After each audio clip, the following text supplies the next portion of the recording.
Are there any changes you'd like to see in the labor standards of adult industry professionals?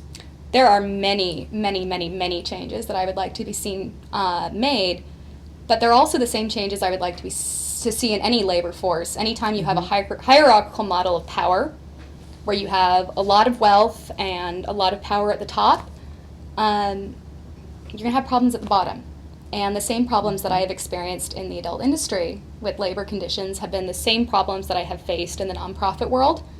Before doing porn, I was an HIV activist and specialist. I've done 8 years of work. I've done grant work in Africa. I've done some work in Haiti. I've done a lot of work across the country, doing testing, counseling, result disclosure, and support for people that are positive. But I've faced many labor issues in the nonprofit world. Many, many, many issues. They are the same. So when I do make my criticisms of the porn industry, it's really important for me to preface that by saying I have the same criticisms for the treatment of the frontline labor force in any industry. But some of the changes that I would like to see being made would be changes in the way that people of color are treated. They are essentially, there's a tiered system, and if you are white and you are heterosexual, you will be at the top. If you're a person of color, you're going to be handled a little bit differently. If you are a queer male, you're going to be treated very differently. If you are if you're not cisgender, if you're a transgender or you are transsexual, you're going to be treated a little bit differently. And sometimes this is expressed in pay rates. There is a completely different pay scale that is in place.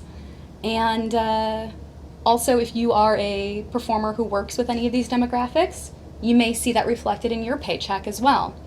There are studios who will say, you're not worth being paid as much anymore because you've done interracial work. And our audiences don't like seeing that. There are many studios that will tell their female performers, you are not allowed to work with men who work with other men or men who work with transsexuals.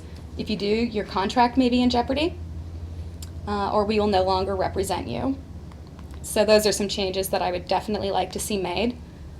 They're very archaic, and in many ways they reflect the Hollywood standards prior to any type of unionization or guild work that was done. So I would like to see those changes made, absolutely. Are there any advocacy or union groups right now among adult film performers? There are a few advocacy groups, but none of them are based in the performers themselves. Most of them are representing the interests of producers. The Free Speech Coalition is absolutely fantastic, but right now that is not a performer-oriented organization. That is going to be people who are taking on different roles in the adult industry. There is very little organization among performers themselves. There are many sex worker groups that do work with porn performers, but in terms of just the on-camera industry, right now, there's not a lot.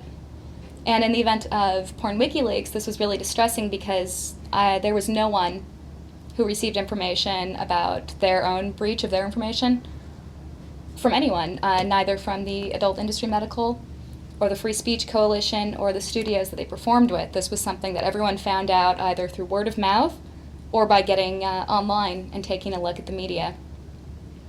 So that's a time when we definitely needed that help and that support, and there was no organization in place to be there for us or to tell us what the next step was or give us any real up-to-date information. I think everything that everyone knew was coming from media sources.